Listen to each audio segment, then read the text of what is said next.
Sejak awal hingga pertengahan tahun 2020, kemunculan pandemi COVID-19 sudah menginfeksi lebih dari 2 juta orang di seluruh dunia.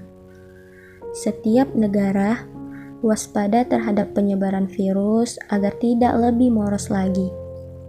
Salah satunya dengan menerapkan kebijakan social distancing untuk minimalisir kontak langsung antar manusia atau dengan menjaga jarak tertentu. Setiap masyarakat dihimbau untuk menjauhi keramaian dan masyarakat bisa tetap di rumah saja dan pergi jika ada keperluan mendesak. Kita semua sedang dihadapkan dengan rutinitas baru, di mana semua aktivitas kita kerjakan di rumah saja dengan bantuan teknologi. Kegiatan pembelajaran di sekolah diliburkan, perjalanan transportasi dibatasi, hingga pekerja yang dirumahkan. Mungkin tak sedikit dari kita merasa kondisi perekonomian menjadi semakin lesu. Kita mulai dihadapkan dengan situasi yang serba tidak pasti. Banyak pekerja kantoran yang mulai bekerja dari rumah. Banyak pekerja yang dirumahkan. Pekerja yang terancam kehilangan pekerjaannya. Dan tidak sedikit pula pekerja harian yang tidak bisa bekerja dari rumah. Kita perlu sadar bahwa kesempatan bekerja dari rumah menjadi hak yang istimewa. Karena kita tidak semua bisa bekerja jarak jauh atau bekerja dari rumah.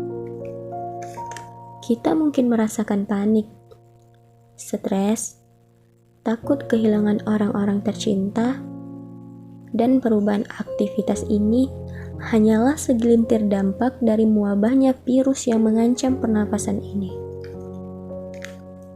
Kita sedang dihadapkan lagi-lagi dengan ketidakpastian. Masyarakat melakukan isolasi, cenderung rentan terhadap stres dan merasakan cemas. Terlebih, rasa panik muncul karena banyaknya informasi mengenai COVID-19 yang bisa saja berpengaruh pada kesehatan mental kita. Manusia akan merasa cemas dan bingung ketika tidak ada arahan dan tidak tahu apa yang harus dilakukan. Mari kita sejenak renungkan situasi yang sedang kita semua hadapi saat ini.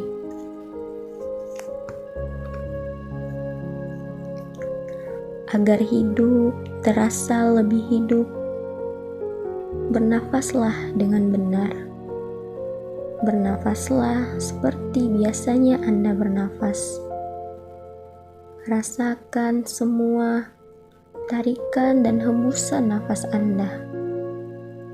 Jika ingin dan jika mungkin, cobalah duduk dengan posisi yang senyaman mungkin. Tutup mata Anda perlahan-lahan dan fokuskan pikiran Anda. Rilekskan semua anggota tubuh Anda dan pusatkan perhatian pada setiap hembusan dan tarikan nafas Anda. Rasakan semua apa yang ada di pikiran Anda, perasaan, dan semua emosi Anda.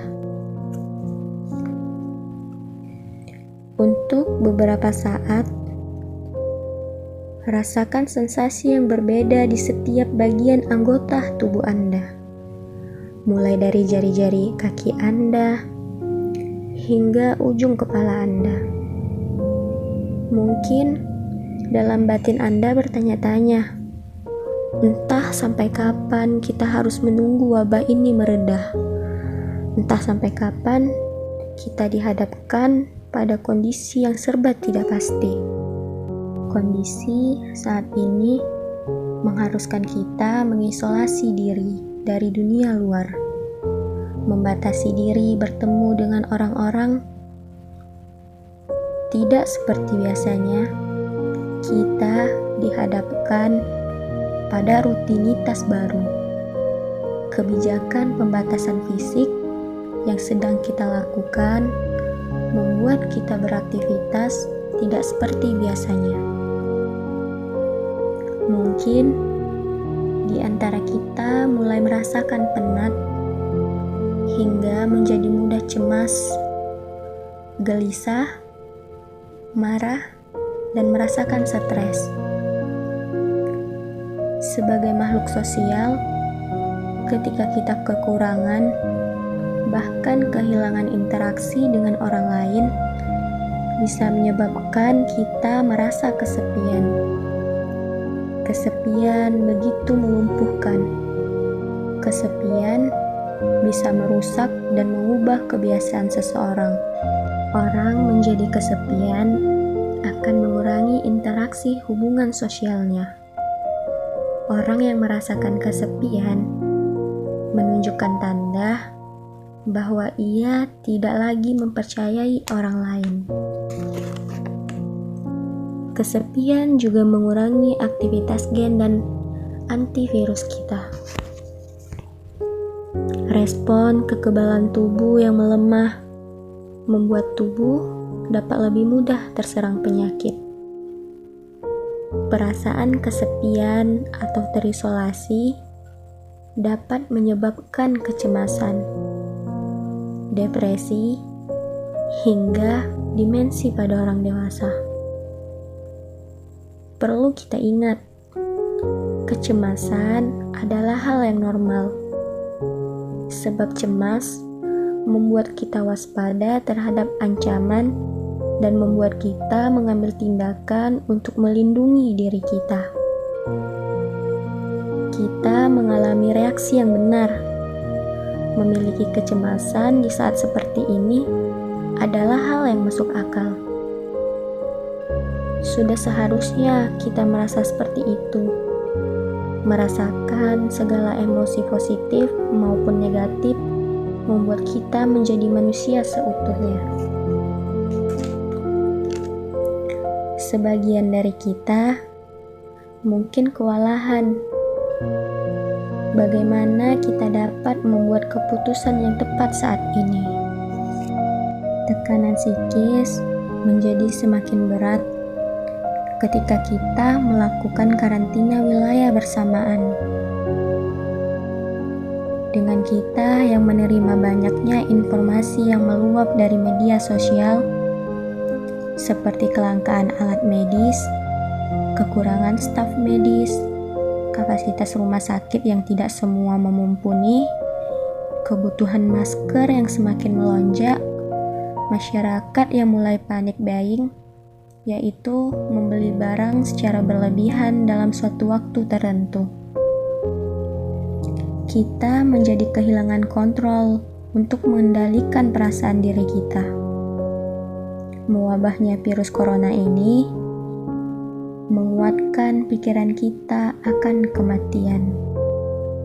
Kita diingatkan tentang kefanaan yang membuat kita cenderung bertindak cepat, menuruti kata hati tanpa berpikir panjang. Nyatanya, kepanikan itu menular. Manusia sebagai makhluk sosial saling memberikan isyarat, menilai apa yang aman dan apa yang berbahaya. Maka, kita perlu mengistirahatkan pikiran kita. Mengistirahatkan pikiran kita dari informasi tentang wabah COVID ini dan melakukan aktivitas sosial lain yang lebih positif. Kita harus berani mengevaluasi kesehatan mental diri kita sendiri secara jujur dan lebih terbuka. Kita harus memiliki keberanian untuk mengakui kita sedang tidak baik-baik saja. Hal ini membuat kita dapat menjadi seorang manusia seutuhnya dan lebih berhati-hati dalam mengambil keputusan. Semua tekanan psikis yang kita rasakan dapat mempengaruhi kondisi fisik kita, sehingga kita akan lebih mudah jatuh sakit. Muncul berbagai stigma yang tidak terhindarkan. Stigma kepada para tenaga medis dan pasien yang terinfeksi COVID-19. Stigma ini membuat mereka akan terintimidasi. Banyak masyarakat yang mulai panik ketika ada tetangga, teman, atau lingkungan sekitar mereka yang telah terinfeksi virus ini. Merasakan sedih, tertekan, khawatir, bingung, takut atau marah saat krisis adalah hal yang normal. Bicaralah pada orang yang Anda percayai. Hubungi teman dan keluarga Anda jika Anda sedang tinggal sendiri. Tetaplah berhubungan dengan keluarga Anda dengan bantuan teknologi. Jika Anda harus tetap tinggal di rumah, maka jaga gaya hidup sehat Anda. Dengan begitu, Anda bisa menyayangi diri Anda dan orang-orang terkasih Anda.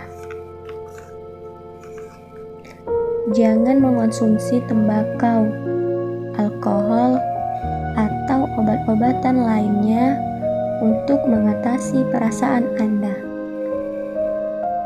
Jika Anda sudah mencapai titik batas, Anda merasakan tidak sanggup, maka hubungilah tenaga kesehatan, tenaga sosial, atau orang lain yang Anda percayai di komunitas Anda. Buatlah rencana kalau kita sedang hidup di dalam ketidakpastian. Kurangi waktu Anda dan keluarga menonton atau mendengarkan maupun membaca liputan berita yang meresahkan.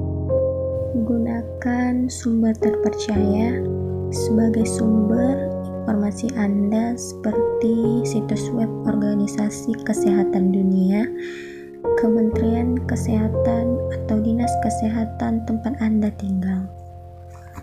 Gunakan cara-cara yang Anda gunakan sebelumnya dalam menghadapi masa-masa sulit untuk mengelola emosi Anda selama wabah ini. Saya harap Anda dan kita semua dapat berhasil dengan aman dan selalu sehat untuk melalui pandemi COVID-19. Terima kasih. Semoga video ini bermanfaat bagi Anda, membantu Anda untuk merefleksikan kesehatan mental Anda di saat-saat seperti ini.